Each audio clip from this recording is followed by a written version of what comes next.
Hey gang, it's JC and this is the Daily Dose for Thursday, November 8th, 2012, a combined venture with Mind Active in beautiful downtown Clayton. We have great television archives up top. We have JC's Eye Candy feature right below. We'll get to that later.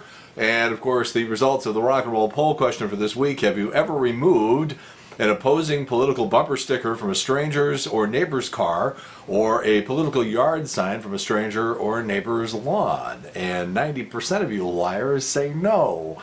See, I thought the number was going to be a lot higher for people who haven't done. Only 7% of you said you've ever done anything like that. 3% of you said I'm doing it Tuesday right after my guy wins. Okay, we got nowhere with that. Let's see how we do with this one. Statistical analysis of the election on Tuesday strongly indicates the outcome was almost exclusively about demographics, with blacks and Latinos, Asian Americans, and women all voting heavily Democratic. An older white man crowd was really the drive behind Mitt Romney. And again, this is not my opinion, this is the statistical analysis. As a matter of fact, I think I have a graphic here somewhere, I'll get to that in a minute. Anyhow, is there anything that bothers you about this breakout that I just described? A, nothing. B, the country looks more split in two now than ever. C, the Republicans need to change their approach and they might not. D, the Republicans need to change their approach and they might actually do it. Or E, the white vote seems to be counting for less and less. Please answer down in the corner. We'll have results for you on Monday. We update the Daily Dose on Mondays and Thursdays. We're also on Facebook at The Showgram with J.C. Corcoran. Here's a big surprise. Ted Nugent, his head exploded when Romney won.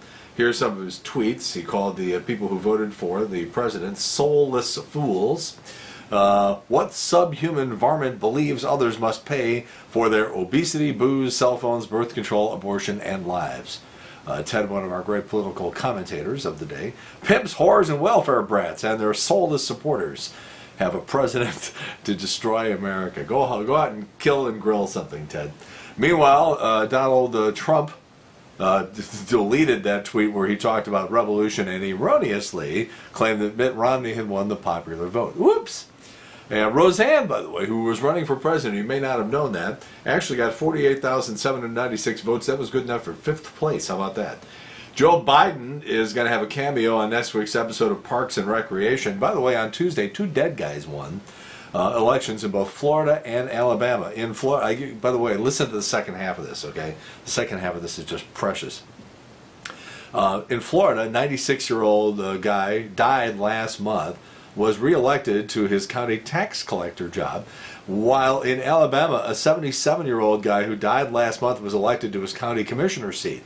The opponent blamed the loss on not being able to run a negative campaign against a dead guy. I told you to hang around for the second half. Oh man, Mitt Romney lost the presidential race to the president, which means that I guess the most powerful Mormon in America now goes back to Donny Osmond.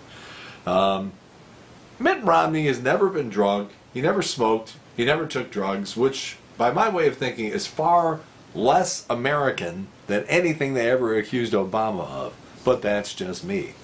By the way, in Colorado, there was a vote to legalize marijuana, and now that it has passed, the number of Colorado residents smoking pot will remain at 100%.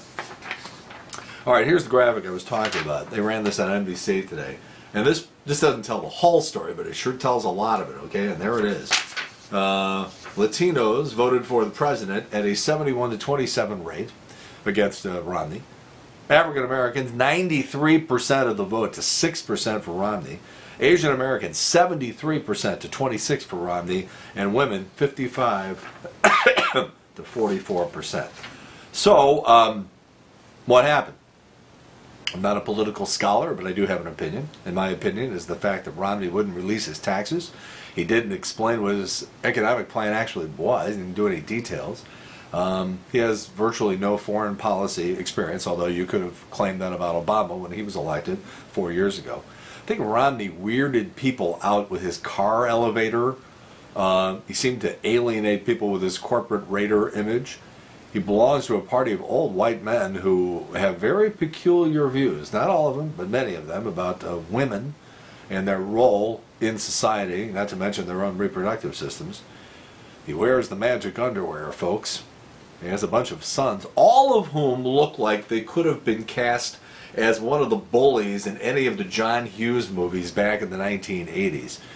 I don't know. I think people looked at Mitt Romney and said, you know, even if they were concerned about the economy and even if they didn't like parts of the Obama presidency, they still looked at Romney and said, something's not right here. Something's wrong with this picture. Then they see the Obama family, those startlingly beautiful kids, those two daughters, and the classy wife, although I think Ann Romney is very, very classy. I like Ann Romney a lot. Wish she'd been running. It would have been an interesting race. But they ended up voting for Obama. 12 million jobs is what Romney claimed he was going to generate. I think people went, bullshit. The auto industry thing came back to bite him in the butt. You know, now you can mince words about exactly what he said, but it was perceived, and perception is reality in politics. It was perceived as Romney having said, we should have let Detroit fail. And, you know, those people in Ohio and Michigan and stuff like that just said, oh, yeah, we're going into the voting booth right now.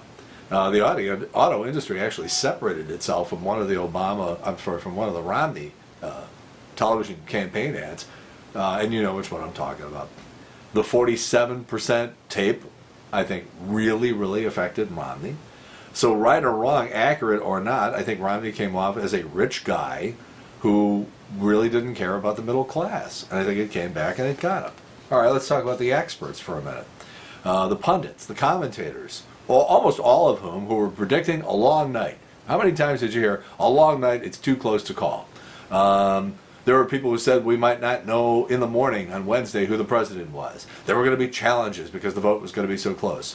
They might end up with a 269 to 269 breakout, which would mean you'd have Romney as president and Biden as vice president.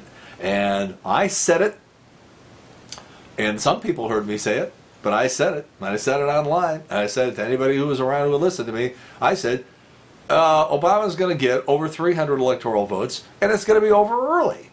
And people were like, what? You know, and did I have a little help from some of the stuff?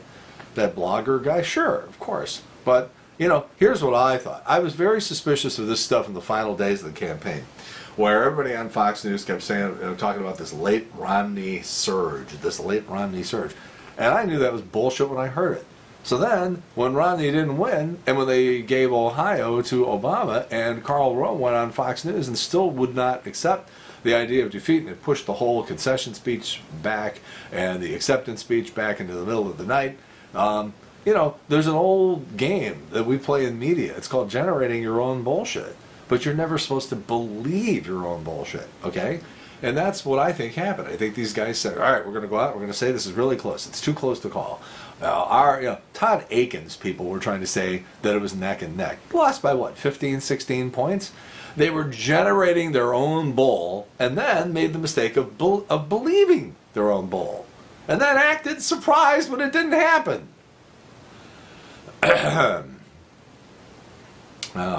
Donnybrook. You know, 2 of the 4 commentators on Donnybrook were wrong with their predictions and the way it was going to shake out. Did Hurricane Sandy help? Absolutely, no question about it. But and by the way, some of these anchors and reporters, and again, you know, when you're doing election night coverage, you got to get everybody, and nobody gets the night off. So they end up taking these people from these fluff shows, like Show Me St. Louis and stuff like that, which are, you know, the equivalent of working for E! Or doing a red carpet at the MTV Music Awards, and then putting these people into political coverage, and it came out looking like it. I mean, there were some giggly, giddy women especially who were assigned to election night parties and acceptance speeches and stuff like that who had absolutely no business being there. No business whatsoever.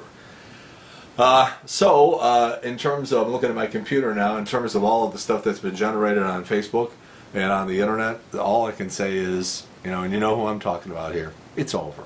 You lost. Okay? Sometimes you lose. Sometimes you win, sometimes you lose. Sometimes it rains. All right, Dr. Phil's marriage may be in trouble. I sort of get a kick out of that for some reason. Deo perfume candy. You use this instead of putting on deodorant. You eat candy, and then there's a scent that emits from your veins and from your pores in your skin and it covers up body odors for 6 hours. Who's so freaking lazy they can't put deodorant on? Scientists in Taiwan have found a new way to keep you from getting the flu. Unfortunately, it's called meth. Whoops! In their tests, meth did an incredible job of slowing down the spread of the flu virus. Makes your teeth look really sparkly too. And you gotta love this guy, Michael O'Leary. There's a airline overseas called what's it called? Called Ryanair. Ryan Airlines. And the chief executive of Budget, guy by the name of Michael O'Leary, says seatbelts don't matter on airplanes. And he is currently seeking to create a standing room only area for students and budget travelers on European destinations.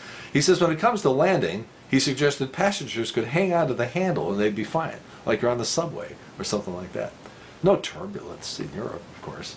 I have a very good friend who was caught in some turbulence and was a flight attendant and got slammed into the ceiling of the airplane when the plane dropped. And her back is still not right. She's had multiple operations. You gotta love this guy. It's one of the guys who thinks he wants to charge passengers for using the toilet on an airline. Michael O'Leary, our citizen of the week. All right, JC's Eye Candy today. When the Rams were getting ready to have their butts handed to them in London 2 weeks ago, last week they had the bye week, the cheerleaders went and did the walk in front of the Abbey Road Studios, like the cover of the album. And it's pretty cool. By the way, didn't the Fab Four record "I'm a Loser" there? All right. Oh, and Jermaine Jackson, by the way, changing his last name to Jackson, S-U-N instead of S-O-N. That will make a dramatic change in the success of his career. All right. That's all I got today. Don't forget our rock and roll poll question down in the corner. Statistical analysis. And does any part of this whole analysis bother you? Please answer down in the corner. We'll have results for you on Monday when we reconvene. And again, we're on Facebook all the time at the Showgram with J.C. Corcoran, and right here on Mondays and Thursdays with the Daily Dose. And that's it for Thursday, November 8th, 2012. A combined venture with Mind Active in beautiful downtown Clayton. And in the meantime, we've beaten this one to death. Have a good one. See you later. Bye.